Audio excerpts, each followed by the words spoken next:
Question number 1। एक लंबवृत्तीय शंकु का व्यास 14 सेंटीमीटर है जबकि इसकी तिर्यक ऊंचाई 11 सेंटीमीटर है। शंकु का आयतन कितना है? शंकु का जो आयतन होता है उसका फार्मूला होता है 1/3 पाई are square H.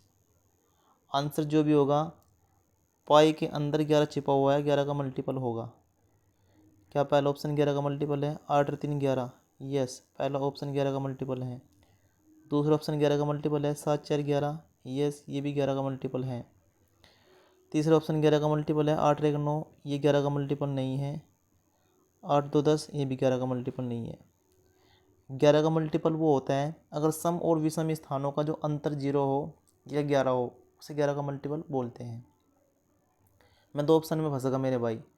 Are square मुझे दिखाई दिया, आर स्क्वायर। अगर व्यास 14 है तो आर कितना है? त्रिज्या 7। आंसर जो होगा 7 का मल्टीपल होगा। 7 चौक 28, बच गए 2, 7 चौक 28। यस, पहला ऑप्शन 7 से कट रहा। 7 पंजे 35 और बच गए 5, 57 7 से नहीं कटता, तो सेकंड आंसर बिल्कुल भी नहीं होगा क्योंकि 407 7 से नहीं कटता। Question number 2।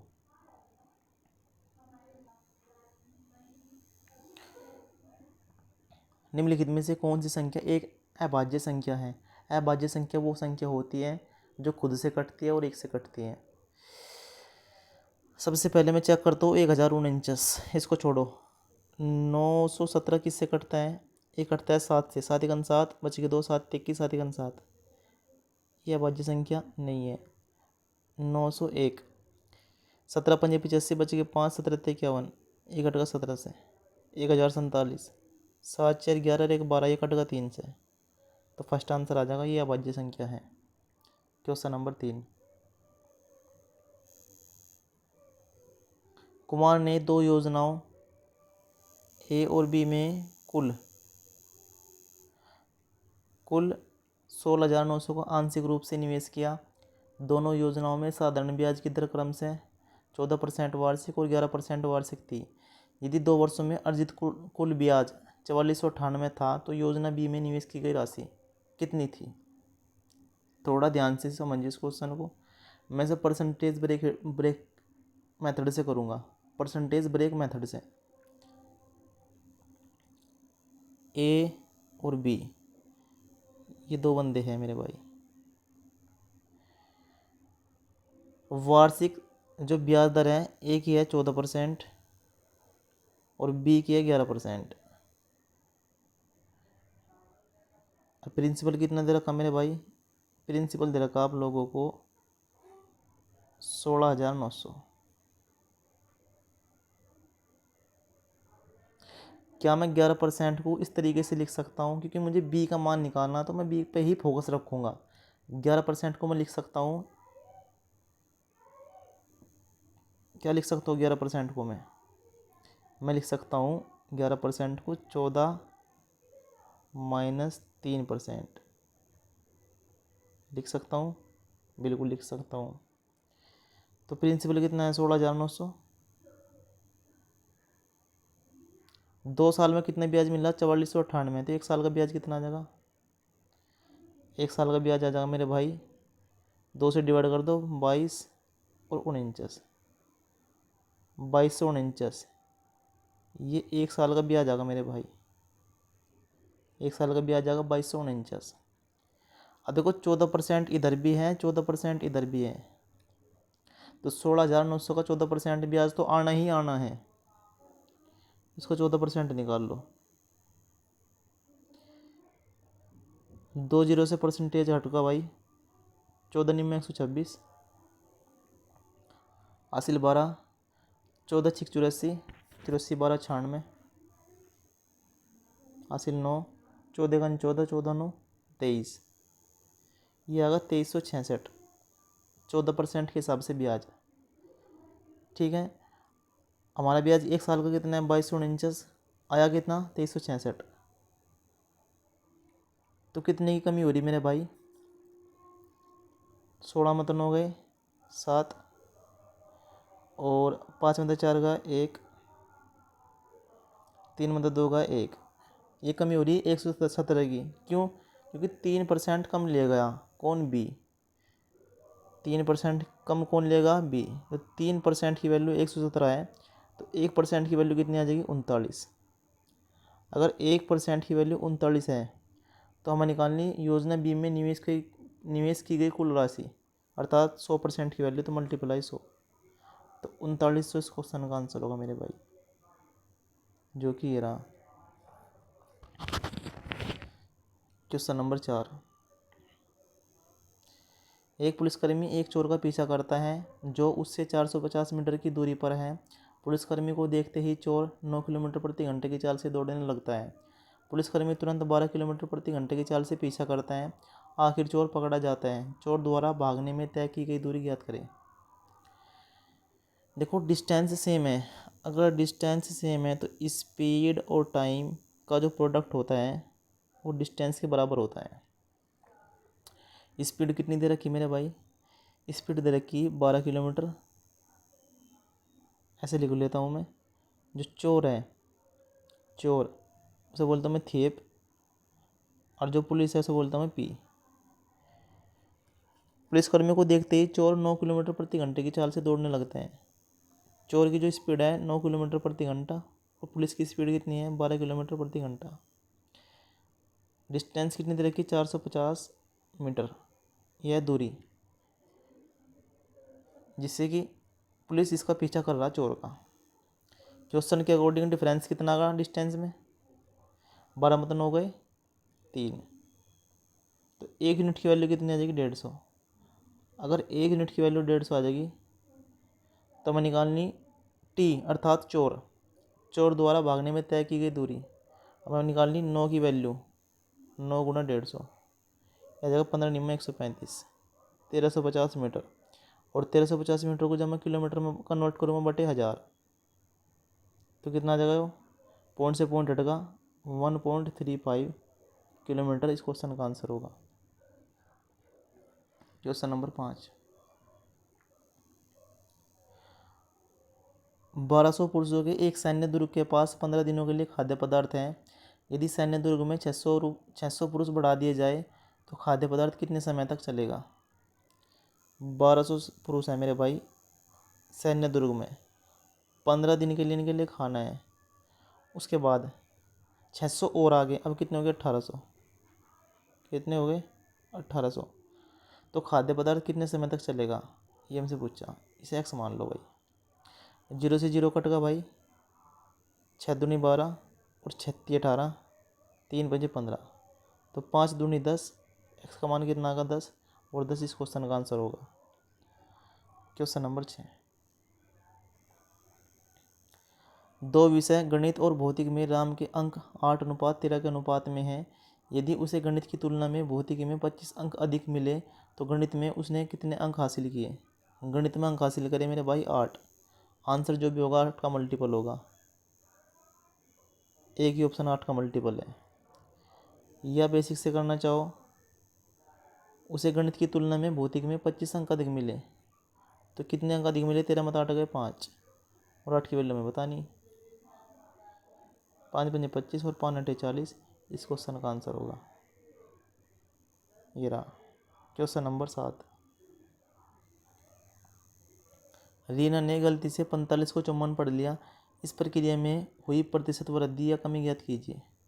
45 से 54 पढ़ लिया, वृद्धि कितनी होगी 9 की, किस पे 45 पे, गुना 100%। 9 पंजे 45, 5 से 100 को कट्टे कितना आ जाएगा 20% वृद्धि। इस क्वेश्चन का आंसर होगा। Question number 8। यदि 5.5x बराबर 0.05y है तो y - 3x बटे y + 3x का मान ज्ञात कीजिए। ये पॉइंट यहाँ से हट जाएगी मेरे भाई, और पॉइंट चली जाएगी यहाँ पर, तो x बराबर कितना आ जाएगा, यह आ जाएगा 0.5 बटे 55। यहाँ से पॉइंट हटाया, नीचे 0 लगा दी, तो x बटा y का मान कितना आ जाएगा 5 × 5, 5 × 5, 5 × 5 आ जाएगा 1/110।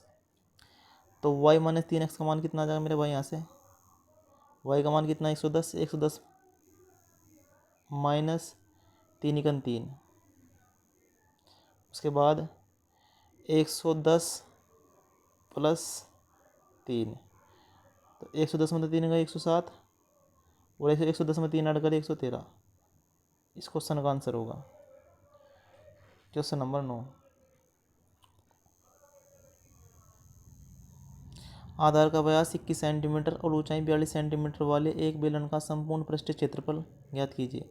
बेलन का जो संपूर्ण पृष्ठ का क्षेत्रफल होता है 2πr h plus R. Pi answer जो भी होगा पाई के अंतर्गत क्या छिप रहा है 11, 11 का मल्टीपल होगा। 6 4 10 5 और 4 9, ये 11 का मल्टीपल नहीं है। 0 4 4 5 और 3 8, ये 11 का मल्टीपल नहीं है। 0 4 4 8 3 11, 11 का मल्टीपल नहीं है। 5 और 4 9, 6 और 3 9, 9 मतलब 9 के 0, ये 11 का मल्टीपल है। आगे चलते हैं क्वेश्चन नंबर 10। दो संख्याओं का गुणनफल कितना है? 2028 है। और उनका महत्तम समवर्तक कितना है मेरा भाई? 13। एल निकालना एलसीएम। आंसर जो भी होगा उसका इकाई अंक 8 है, तो मैं 3 की मल्टीपल आएगी इसमें करूँ जिससे इकाई अंक 8 बन जा। इसमें भी होगी और इसमें भी होगी। ठीक है, तो मैं 2 ऑप्शन में फंस गया, मुझे बेसिक से करना पड़ेगा। ये 13 से डिवाइड करना पड़ेगा मेरे भाई से 2028 को। तो 13 गन 13 बच के 7, 13 पंजे 65 और 13 छिका 78। तो एल का मान कितना आ जाएगा? 156। Question number 11।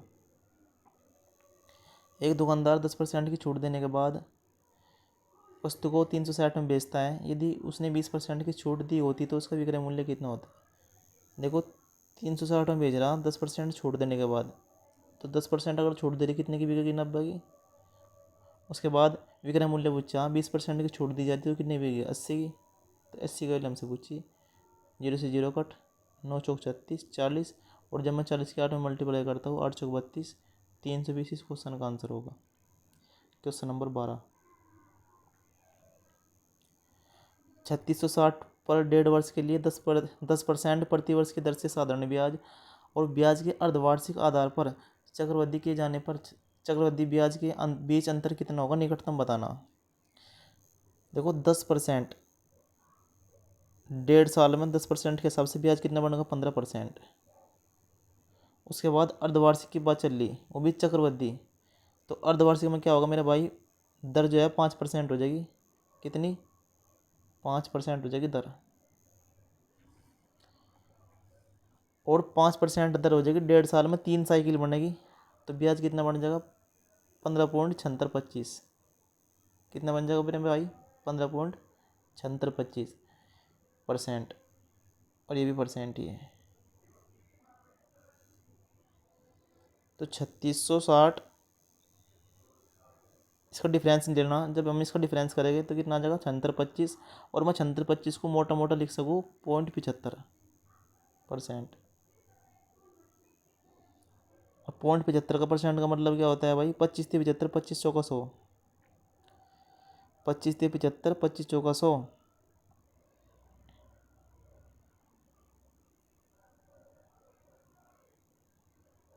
यानी कि 3/4 गुना में परसेंटेज। ऐसे कर लो भाई, 3/4 बटे में 100 ले लो, ये ऐसे कर लो।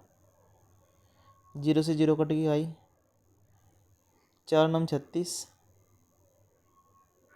कितने बच गए? 6, 4 गन 4, और बच गए 2, 4 5 20, मल्टीप्लाई 3, 3 5 15 हासिल 1, 3 गन 3 और 1 6, सॉरी 3 गन 3 1 4, और 3 9 27 बटे में 10। पॉइंट एक स्थान तक लग जाएगा तो 27.45 से थोड़ा सा बड़ा आंसर होगा, जो कि ये रहा 28। Question number 13।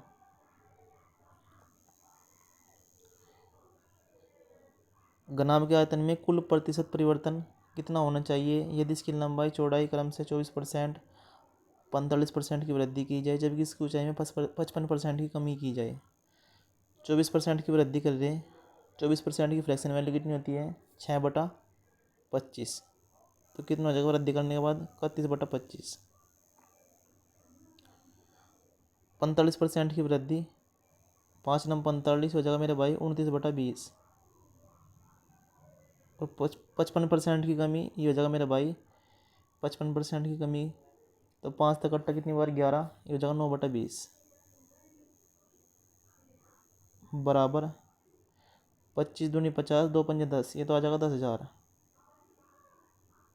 और ये कितना आ जाएगा मेरे भाई 29 की सबसे पहले मल्टीप्लाई करो आप 9 में, 29 की 9 में मल्टीप्लाई करेगा कितना होगा मेरे भाई 29 निम्न होता है 261, और 261 की 31 में मल्टीप्लाई करो कितना आ जाएगा मेरे भाई 31 हासिल 3, ये मल्टीप्लाई करने के बाद आ जाएगा 8,091। कितना 8,091। और 10 में से जब मैं 8,091 माइनस करूँगा ये आ जाएगा मेरे भाई 1909, और बटे में 10,000 गुना में 100%, 2 जीरो से 2 जीरो कट, तो कितना आ जाएगा 19.09% इस क्वेश्चन का आंसर होगा, वो भी कमी, जो कि ये रहा क्वेश्चन नंबर 14।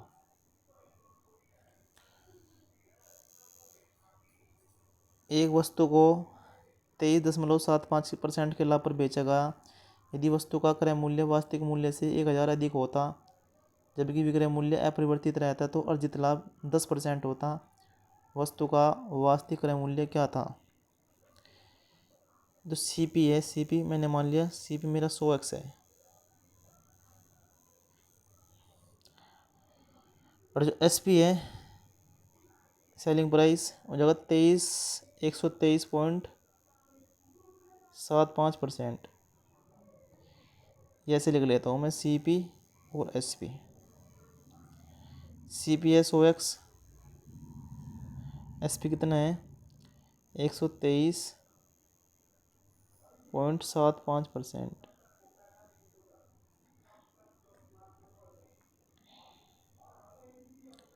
ये भी x है मेरे भाई। यदि वस्तु का क्रय मूल्य वास्तविक मूल्य से 1,000 अधिक होता, क्रय मूल्य कितना है 100x, इससे 1,000 अधिक होता, जबकि विक्रय मूल्य अपरिवर्तित रहता। विक्रय मूल्य कितना रहता है 123.75, तो अर्जित लाभ 10% होता। लाभ कितना होता 10%, तो क्रय मूल्य पे कितना हो जाएगा 10%, तो 11/10।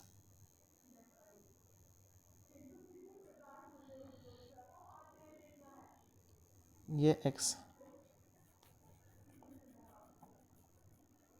करो मेरे भाई, मैं इसे 11 से डिवाइड करता हूँ,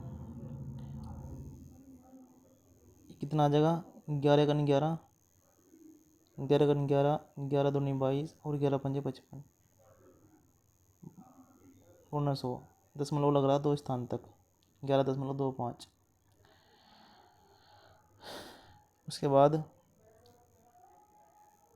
कितना है 100x प्लस में 1,000 बटे में 10 बराबर या जाए 11.25 बटा दशमलव हटा देता हूँ मैं, 100 चल जाएगा नीचे, 1125/100 गुणा में x, 0 से 0 कट गई, और इसकी इसमें मल्टीप्लाई करेंगे हो जाएगा 1,000x, और हो जाएगा 1125x। 1,000x मतलब 1125x घटाओगे आ जाएगा मेरे भाई कितना बताओ 125x आ जाएगा बराबर, और जब 10 की मल्टीप्लाई इधर होगी कितना हो जाएगा, ये हो जाएगा 10,000। x बराबर कितना आ जाएगा 80।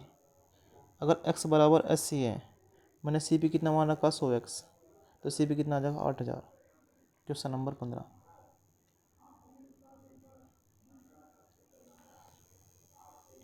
एक व्यक्ति ने 85 रुपये प्रत्येक की दर से 16 वस्तुएं, 65 प्रत्येक की दर से 15 वस्तुएं और 75 प्रत्येक की दर से 12 वस्तुएं खरीदी। प्रत्येक वस्तु की औसत कीमत क्या है? ये हमसे पूछा है। औसत कीमत, वस्तु कितनी है? 16, 15 और 12। 16 की कीमत 85 प्रत्येक के हिसाब से, 15 की 65 प्रत्येक के हिसाब से, और 12 की 75। मैंने आंसर मान लिया 75। मेरा आंसर जो है 75 होगा, मैंने मान लिया। उसके बाद 75 से 65 कितना कम है? 10। और 10 की 15 मल्टीप्लाई करें कितना आ जाएगा? 150। ये लेना पड़ेगा माइनस का, क्योंकि कम है ना। उसके बाद 75 से 85 कितना दिखा है? 10। तो 16 दाम 160, ये लेना पड़ेगा प्लस का 160। और बांटना किस में? 15, 12, 27। 27 16 कितने होते हैं? 43। ये बांटना 43 में मेरे भाई। 160 में 150 के कितने बच गए? 10। तो 75/10। और 10 को जब मैं 43 से डिवाइड करूँगा तो 43 दूनी कितना होगा मेरा भाई? 86। तो 10 3 के आसपास ही कट जाएगा। तो इसका आंसर आ जाएगा 75.23। इस क्वेश्चन का आंसर होगा, जो कि ये रहा। Thank you.